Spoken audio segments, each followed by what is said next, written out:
Hi guys, this is IceMayne and today's video is the first in a new 5-part series of top 10s. The idea behind it was to try and find out what is, in my opinion, the greatest game of all time. Starting us off, we have the top 10 Xbox exclusives.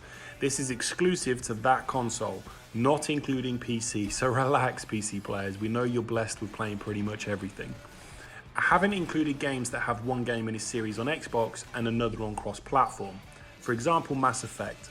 I've tried to pick the best in the series and not just fill the list with a bunch of Halos and Gears of War, for example. So without further ado, let's jump in.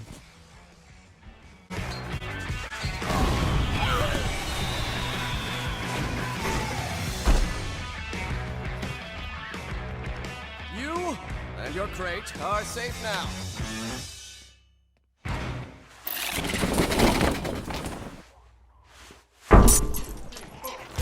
I used to think this town was boring. Starting the list off at number 10 is Sunset Overdrive. Sunset Overdrive was one of the first Xbox One exclusives revealed at Microsoft's E3 2013, and it represented something completely fresh. An open world shooter that gives the player a huge playground to grind through and shoot crazed mutants in. It is a chaotic game, but what it lacks in seriousness, it makes up for with its enthusiasm and dumb fun appeal. With the customization and unlockable skills, you'll be left impressed with this supremely underrated gem.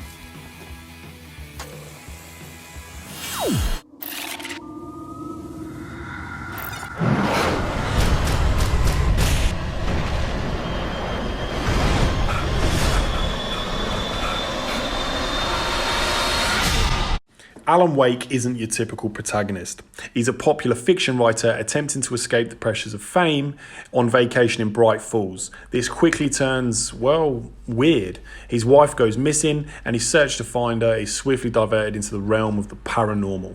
The story spans 6 episodes, each crafted like part of a TV miniseries. Presentation, character building and plot twists take on just as big a role as the gameplay. This story will keep you hooked.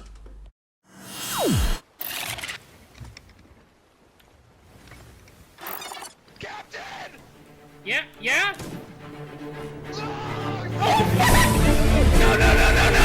No! Dude, we have so much shit to go! Holy fucking shit!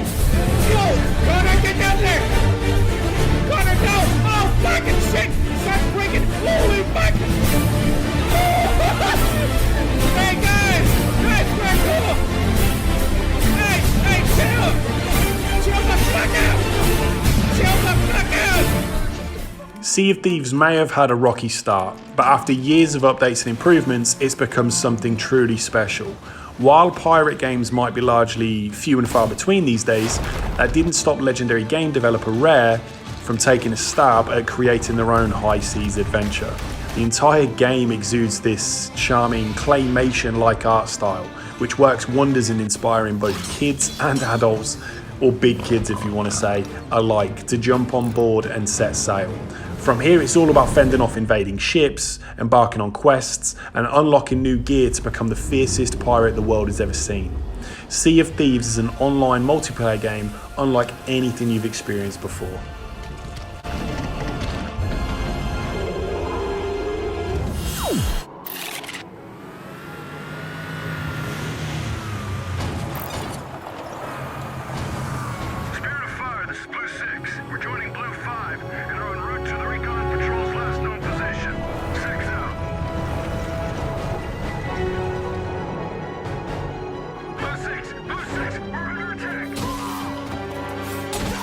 Halo has always been about intense bursts of run-and-gun gameplay with pretty graphics, a robust and addictive multiplayer, all wrapped up in a compelling story. Ensemble has stuck to the Bungie formula in Halo Wars. Missions are tightly designed, the action moves constantly forward, and momentum isn't bogged down with complex technology trees and multiple buildings and resource gathering operations. The campaign cutscenes are incredible to this day, the gameplay is simple and easy to use, and in my opinion, it was the first truly great console RTS.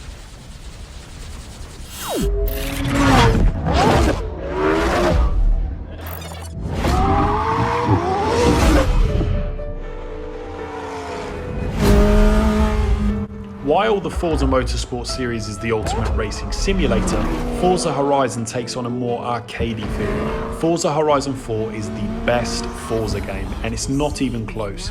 While a lot of games in this list have sequels that never elevated past their predecessor, Forza keeps getting better and better. Every off-road path is a new adventure waiting to happen. Drive through the snow, the rain, sunshine, and all of the seasons. Planes fly overhead as you drive, and the environments are vibrant and immersive. The graphics are incredible, and I honestly don't think there is a better racing game available.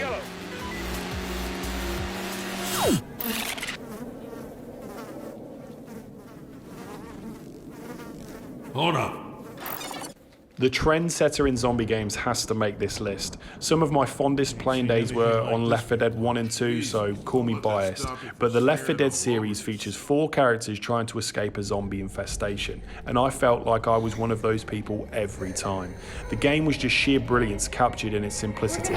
The co-op mode where you play against computer-controlled infected is fun, but the reason this game makes the list is for the multiplayer. The multiplayer is one of the best multiplayers ever. It's been mimicked countless times since, but it's never been truly matched.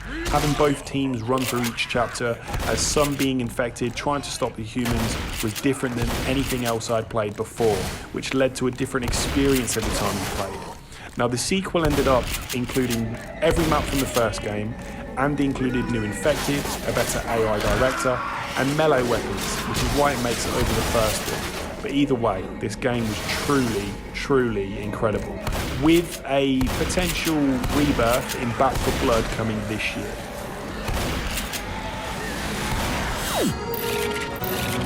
That way, you great big Balverin turd! Fable has actually aged well, partly because some of its best ideas have since become action RPG staples.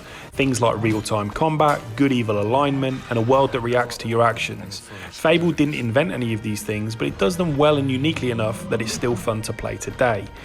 You go from a young boy to a storied warrior, leaving your mark on the land of Albion, and eventually avenging your family, but the setting and sense of humour make it much more endearing than your usual fantasy. There's a reason this classic was remastered.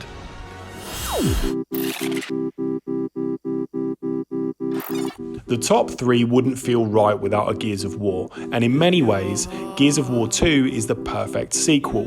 New weapons, characters, game modes, locations, and ways to play cemented this sequel as something bigger and better than its predecessor. The unforgettable Horde mode was first introduced, and it has been a Gears staple ever since. The dream of operating like a full-on COG squad was actually achievable here. The campaign saw substantial improvement also. New enemy types and weapons kept minute-to-minute combat fresh, but that's not why Gears of War 2's campaign remains unforgettable. Firstly, Gears has maybe some of the best action sequences in the series. But what could be an overly macho game actually has an emotional and heartfelt story, and this is why Gears of War 2 is an all-time classic.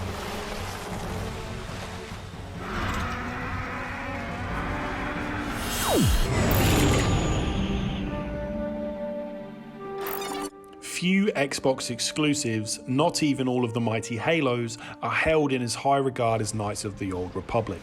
Thankfully, this is one of those cases where the hype is about more than nostalgia. In some ways, Knights of the Old Republic's incredible gameplay, jaw-dropping story, and memorable missions are bittersweet. As BioWare has lost its way and Star Wars games struggle to relive the glory days, there just aren't many RPGs on the modern market that come close to replicating the stunning creative brilliance of this true masterpiece. Don't get me wrong, Jedi Fallen Order did come very close, but it's not quite on par with this classic. Here's hoping they give this game a remaster or even a sequel to 2 to finish the trilogy like it truly deserves. You ever wonder what's up there? Like what?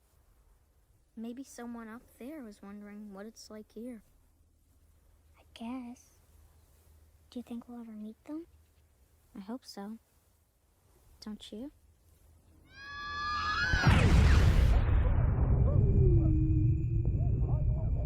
Do you think we'll ever meet them?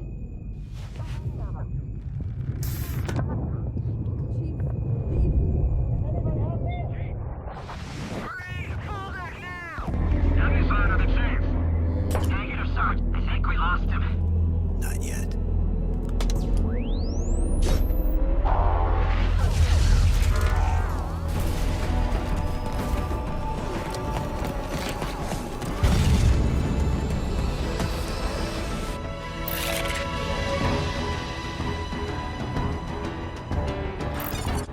Halo 3 may not be my overall favourite game in the franchise, but I can't deny that it is the best. Bungie's trilogy capper not only addressed pretty much every problem people had with 2, but is arguably the most complete Halo game ever made. Starting with the campaign, Microsoft marketed the game as the Halo that would finish the fight, and in this regard, Halo 3 did not disappoint. The game finally gave fans the full-scale Earth invasion they had expected from Halo 2, and while the levels set on Earth are great, the back half of the campaign ups the ante, with levels set on the Ark, the installation that created all of the Halo rings in the first place. That being said, the level Cortana can go die forever. After the polarising inclusion of the Arbiter in Halo 2, it was great to play through a campaign as Master Chief again, but Halo 3 also did give the Arbiter his props with cooperative play, allowing one player to use him. It did also support up to 4 players in co-op. This was a big thing at the time.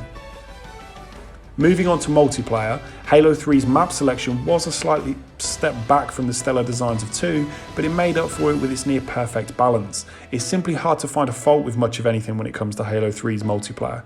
It had the fan favourite 1 to 50 system alongside an experience system for the casual player.